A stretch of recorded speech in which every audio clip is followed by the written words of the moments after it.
Hello বন্ধুরা, রঞ্জিতার ঘরোয়া রান্নাঘর থেকে তোমাদের সবাইকে স্বাগত জানাই। আজকে তোমাদের জন্য নিয়ে এলাম পটলের দোরমা। প্রথমে আমি পটলের খোসাগুলো ঘষে ঘষে ফেলে দিচ্ছি। এবার মুখটা কেটে নিচ্ছি।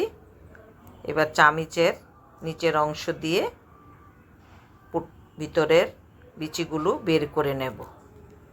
তোমাদের কাছে ছোট্ট অনুরোধ থাকলো, শুরু থেকে শেষ অবধি দেখো, আশা করি ভালো লাগবে। একটা করে তোমাদেরকে আমি দেখাচ্ছি, বাকিগুলো আমি এইভাবে সব করে নিয়েছি। এই দেখো, এবার কড়াতে সাদা তেল দিয়ে দিলাম। দিয়ে আমি একটা পুর বানিয়ে নিচ্ছি। পেঁয়াজ কুচি দিয়ে দিলাম। এখানে বড় একটা পেঁয়াজ, ওটা আমি হালকা করে ভেজে নেব। এবার চিংড়ি মাছগুলো দিয়ে দিলাম। ছোট ছোট করে চিংড়ি মাছগুলো আমি কেটে নিয়েছি।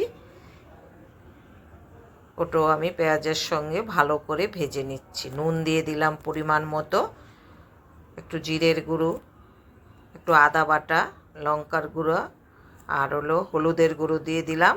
দিয়ে ভালো করে মশলাটা আমি কষে নেব। এবার পটলের বীজগুলো আমি মিক্সিতে পেস্ট করে নিয়েছি, সেটাও দিয়ে দিলাম। দিয়ে আমি ভালো করে কষে নেব। একটু চিনি দিয়ে দিলাম। এইভাবে পটলের দোরমাটা রান্না করলে খেতে খুব সুস্বাদু হয়। পুরটা আমার হয়ে গেছে, বাটিতে তুলে নিচ্ছি। নিরামিষেও পটলের দোরমা রান্না করা যায়, সেটাও আমি আরেকদিন করে দেখাবো। এবার আমি পটলের ভিতরে চিংড়ি মাছের পুরটা ঢুকিয়ে নিচ্ছি।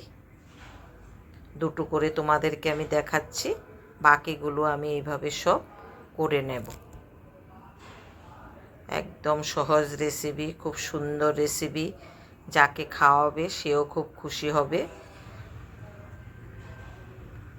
এই দেখো, এভাবে আমি করে নিলাম। বাকিগুলো আস্তে আস্তে আমি সব করে নেব।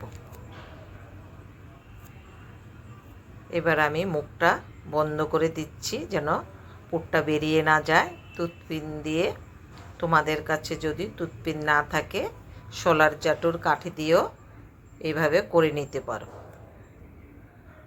এভাবে আমি সবগুলো বানিয়ে নিলাম। এবার সাদা তেল বসিয়ে দিয়েছি। এবার পটলগুলো, পুর ভরা পটলগুলো ভেজে নেব।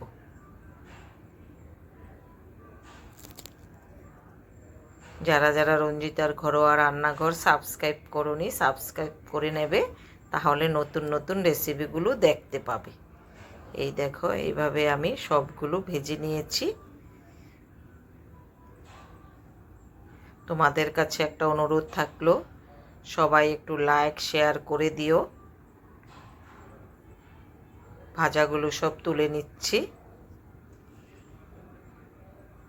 আর যারা যারা রঞ্জিতার ঘরোয়া রান্নাঘরে লাইক দিচ্ছ, শেয়ার করছো, তাদেরকে অনেক অনেক ধন্যবাদ। এভাবে সব সময় পাশে থেকো।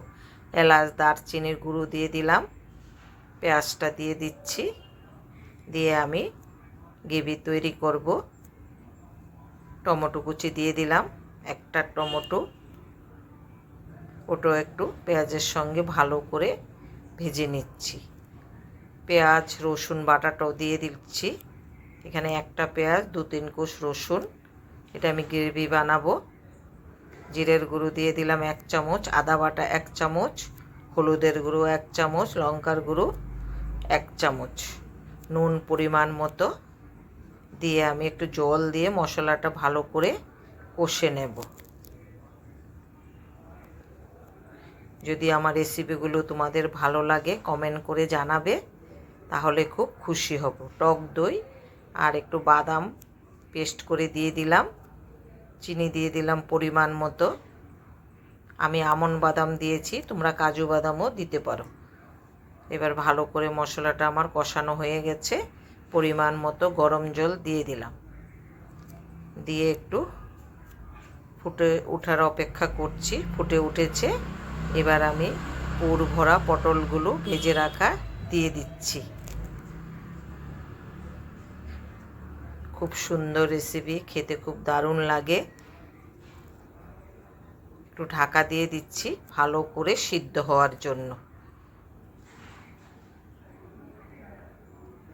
এবার এলাচ দারচিনির গুঁড়ো দিয়ে দিলাম। রান্নাটা আমার হয়ে গেছে। দেখো দেখতে কি সুন্দর হয়েছে। যদি তোমাদের ভালো লাগে তোমরা করে খেও। সবাই ভালো থেকো, সুস্থ থেকো, পাশে থেকো।